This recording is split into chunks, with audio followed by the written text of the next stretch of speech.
Despite the Raptors starting off the season slow, despite the Milwaukee Bucks being absolutely loaded with talent, and despite trade rumors starting to percolate after not the greatest start for the Toronto Raptors to this year, they came out and from start to finish dominated the Milwaukee Bucks. Whether the starters were in, whether the bench unit was in, whether it was the deep bench squad, the Raptors came out and crushed the Damian Lillard, Giannis Antetokounmpo, Chris Middleton, Brook Lopez-led Milwaukee Bucks team, and it was a great showing. And sure, the Bucks didn't play outstanding. They missed some shots and stuff along those lines. The Toronto Raptors played outstanding themselves, offensively, defensively. So we're going to break down what the Raptors did, how things sort of came together in this one, because the Raptors have shown flashes of greatness to start off the season, but that's just been it. It's been flashes. It's been stints. They haven't been able to do it consistently to close out these games, to get these W's, but this game is hopefully going to be a turning point for the Toronto Raptors, because this is a massive win at the start of the season after dropping some stinkers. I mean, you should have beat the Chicago Bulls. You should have came out and you beaten the Portland Trailblazers. It didn't happen. The Raptors end up in that 1-4 or 1-3 hole, and now we have a little momentum going into our game against the Sixers tomorrow. But let's not hesitate anymore, dive into this game, because the Raptors looked really good. Basically, the first guy we got to talk about, it's the guy that's been dominant all year. You know, we're bringing back the award this season, the Scotty Barnes award this year. It's going to, in this game, Scotty Barnes, because this guy has been dominant. This guy has really established himself in the early outgoings of this season as the most improved player, front runner, in my opinion, from what we've seen across the NBA. And tonight continued that level of production, that level of showing. 21 points, 12 rebounds, 5 assists for Scotty Barnes. This one, once again, loading up the blocks as well, getting 2 more in this game, 8-16 from the field. And the part of his game which was ridiculous tonight, especially in the first half, was the 3-point shooting. Scotty Barnes this season has been a lot more confident shooting the basketball, comfortable with his stroke. And last season, especially when he'd be settling for threes, he wasn't shooting them with as much confidence, in these, as he has been in the early goings of this season. But when he took his threes, it was almost like a lost possession, because he didn't have the greatest efficiency from behind the 3-point line, and he's so good at driving the lanes and stuff along those lines. But Scotty Barnes this year, the jumper looks more fluid. He looks 10 times more confident throwing those shots up. And no, they haven't been remarkably efficient to start off this year, but it does look better from the eye test. And tonight, we see what Scotty Barnes can do with that elevated jump shot. It wasn't just threes. He hit some middies in this game as well, and that unlocks the rest of his game. There were moments in this one also, where he didn't necessarily get the shot, hit the three, but players are closing out to him now because they know he's a threat from on the outside, or at least he's hitting, so teams have to defend him from outside the 3-point line. He had a couple gorgeous dimes, duck-ins to Jakob Poeltl, to Pascal Siakam. One that was really nice. You're looking at the net, the no-look underneath the basket. Scotty Barnes brings a level of just excellence around the game. It's not just scoring, it's not just defense, it's not just passing.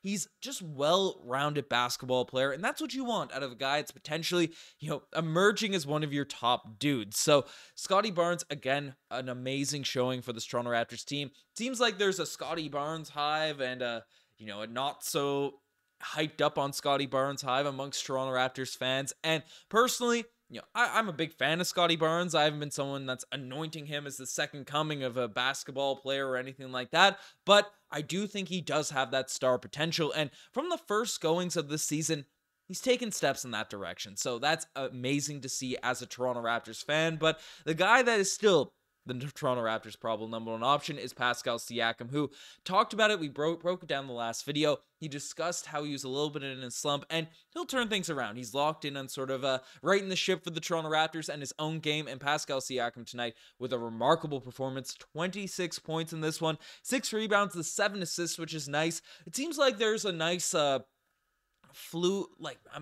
the Raptors offense, again, it's been a lot of passing, it's been a lot of swinging the basketball, which is great. That's a huge positive to see, but you want the ball in the hands of your top guys, and it goes back to the season we had Kawhi Leonard. It makes sense for the ball to swing, the ball to move. We had a lot of great offensive sets during that championship run the year after, but the ball seemed to always end up in the hands of the top players, with the defense sort of out of position, moving and things along those lines. And tonight, I thought Pascal Siakam got a lot of good looks, and he had some opportunities to create. We see it with the 7 assists. We see it with his ability to, have a few passes happen. The defense moves, so they're not loaded up onto those Pascal Siakam drives, and he can catch that ball in the mid-post area and then take his shot, make those passes. He also is getting a lot more spot-up threes this year, which is great to see, because Pascal Siakam, again, he's never going to be a Damian Lillard-esque three-point shooter, shooting them off the dribble, doing crazy stuff like that. And I feel like last year, his three-point percentage took a significant dip because he was asked to take a lot of these dribble pull-up threes. That he's just not, his mechanics aren't really built for that. Pascal Siakam, during those, elite years, three-point shooting the basketballs, because he was catching those corner threes from Kyle Lowry, from Kawhi, from Norman Powell, all these types of guys, and he could take them set up. And I feel like at the start of the season, hasn't been, again, super consistent from behind the three-point line, but there are a lot more spot-up looks for Pascal Siakam, which it's going to improve his percentages in the long run, even though they aren't that great. I think it's going to be going up significantly after, what was his percentage from the three-point line tonight? 5 of 8 from the three-point line. So great game from Pascal Siakam, Scotty Barnes. And if we have a 1-2 in Scotty Barnes playing at this level in any given night, and again, these weren't ridiculous games for either of these two guys. This isn't some out-of-pocket, just magic game for either one of these players. I mean, Pascal Siakam at 26 points is just 2 points above his average from last year. Scotty's been putting it around the 20-point per game mark all season. This is a recipe for success for the Toronto Raptors. So this is huge for the team. Going up against the Milwaukee Bucks, having your two best guys really be elite. So that's a great thing to see. But the guy that on any given night can be the Toronto Raptors' best player, and I think the broadcast gave him player of the game, was Dennis Schroder in this one, who 24 points in this game, 11 assists, 9 of 13 from the field, knocked down a couple just really confident looking threes. And this is Dennis Schroder. This is what we knew coming into the season. He has nights where he's remarkable. He has nights where the shots haven't been going down, but frankly, he's been even good when the shot isn't hitting, because he plays elite defense, he facilitates really well, and he can score at times. He can get to the rim, he flash in bunches, and when he's hitting his shots, when he's hitting those floaters, those middies, those three-pointers, Dennis Schroder is an absolutely elite point guard in the NBA. There are still moments where he gets a little bit too crazy, a little bit too carried away. I mean, only 2 turnovers in this one, but there was a couple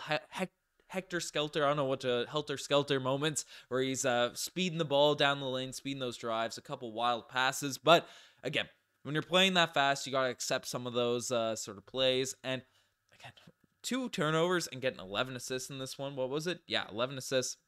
Amazing performance there for Dennis Schroder. And just keep with the starting lineup. Poeltl was great, especially starting off. And I like that we were attacking the rim against Brook Lopez, against Giannis. All these dudes dumping that passes in. And we had a lot of turnovers early in this game, but the fact that we kept driving it in, forcing the ball into the paint, it was something described on the broadcast early on in this one as well. I mean, it's a recipe for success, especially with the Toronto Raptors. Don't have Damian Lillards, don't have Steph Currys, don't have these crazy contested three-point shooting players. I mean, if you get those paint touches, those three-point shots, that three-point percentage is just going to go up because you're getting cleaner looks. So, I mean, this is the style of basketball, and Jakob Poeltl is going to benefit from that because he's going to get dump-offs. He's going to get passes in the lane. Pascal Siakam, Dennis Schroder, Scotty Barnes can all make that drive, make that dish off to our big man down low. He's a big target. He finishes well around the rim. Poeltl shows you the value of having an actual center out there, and tonight definitely bounced back from the massacre that was DeAndre Ayton dominating the glass, against the Toronto Raptors. And tonight, didn't let Brook Lopez, didn't let Giannis, didn't let anyone on the Milwaukee Bucks really bully us down low. So that was a great sight to see. And then the starting lineup as well. OG Anobi didn't miss a shot, 16 points, 3 assists, 2 rebounds. Missed a free throw, I guess, but. And then OG Anobi dealt with some foul trouble in this game, which was unfortunate to see because there were a couple times where Giannis Antetokounmpo just drove the lane, elbows flying, shoulders flying, and OG just takes it. And I guess if you're kind of sideways to protect yourself against, Giannis Antetokounmpo going full steam running at you, but I don't know. I just feel like there should be no calls if you're getting plowed over by Giannis. Obviously, you could get set. Grady Dick ended up taking charge in this game as well, but foul trouble affected OG and Anobi, but on the offensive end was great defensively. Without those fouls being called by the refs, played a very polished game on the defensive end. I mean, looking at the Bucks, these guys over here, I mean, Giannis held to 16 points, 5-11 shooting. Didn't get a lot of good looks. They did that sort of walled-off defense that Nurse sort of popularized back in the day. But Damian Lillard, also, the Raptors did a really good job at getting into his grill, not letting him take any of those threes that, can really turn around a game.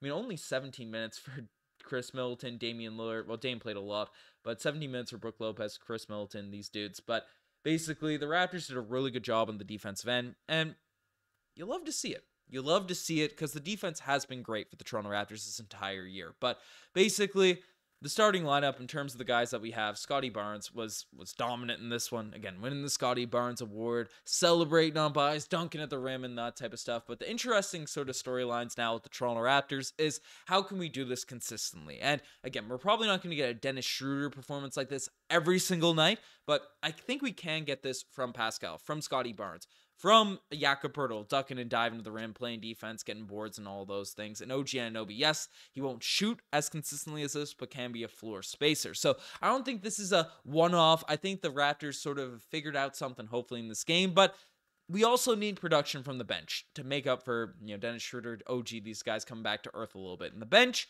shooting-wise, wasn't that great in this one. I mean, Gary Trent Jr., 4 of 11. I thought he did a really good job of finishing inside the lane. His touch around the basket was really nice, but that three-point shot, he's just in a bit of a slump right now, and that's just how it goes over the course of a season. We then need these three-point shooters, but we're going to need Gary Trent Jr. to knock down more shots if we're going to win some games. Gary's a valuable piece. I see a lot of people turning on him, already saying give him away and all that type of stuff, but Gary Trent Jr. has value. He's hustling on defense. I think he's doing the right things out there. Forced a couple of shots in this game. Again, when you're struggling, Gary's a scorer. That's just how it kind of goes, but I want Gary to keep shooting. I want to make sure if Malachi Flynn's getting this type of leash, then Gary Trent Jr. deserves it as well. And speaking of Malachi Flynn, Darko Rajakovic has been coaching him up every single shot they have at the bench. Darko Rajakovic is getting close to Malachi Flynn, giving him feedback, trying to get this guy going. And Flynn, for his credit in this, hasn't been able to hit his shots by any means, but 4 assists in this game, 2 steals. He really hustled on the defensive end, which is great to see. Had a couple turnovers, 3 turnovers in this game. The 3-point shot, it just has to go down for Flynn. It's the same case with Gary Trent Jr. He has to be able to knock down those shots, space the floor. He can facilitate well. Again, the turnovers he had were kind of circumstantial. There weren't really egregiously bad sort of plays by him that we've seen in other games in preseason and the start of the year. I'm not completely sold on Malachi Flynn, but I like that Darko Rajakovic believes in this guy and, isn't just sort of play him for 4 minutes and then take him out and stuff like that. He's getting this leash. He's getting this opportunity to play, and we'll see if his confidence ends up growing. We'll see if that shot comes back, because I say it on every single time I talk about Flynn. His jump shot is one of the most aesthetically pleasing jumpers I've seen in the NBA, so just make him. Just knock him down, facilitate there, turn over the ball less. Defensively, at least, he's earning his minutes. He's earning his spot on the court, because that was a question in preseason. He was getting burnt left, right, and center there on the defensive end, which just sucked because he's a guy that's trying to earn his minutes, trying to earn his run. But I like that Darko Rajakovic believes in his players. He's putting his money where his mouth is in terms of longer rotations and believing in the guy. So that's good to see. But the guy that I haven't been as outspoken on the podcast as I have been to a lot of my friends and stuff, because I know you guys don't really like him. Otto Porter Jr. is a guy that I've mentioned it on videos, but I don't understand why we weren't playing him. If he's healthy, if he's injured and all this type of stuff, again, rest him, whatever the heck it is. He's dealt with a lot of injuries over the course of his career, but this guy has been a starting caliber player on an NBA championship team. The last time we saw him in NBA action, that was his role. So why on earth is he getting coach's decision DNPs? Why? And tonight, sure, the numbers aren't going to say he's just a dominant force out there on the offensive end or anything along those lines, but he played outstanding defense, knocked down 2 threes, and just is a presence out there. I mean, you see the plus minus. Again, the plus minus isn't the greatest of stats, but Otto Porter Jr. is a legit top-tier NBA role player as a floor. He knocks down his shots. He's not going to do anything crazy. He plays defense. I mean, give this man some run.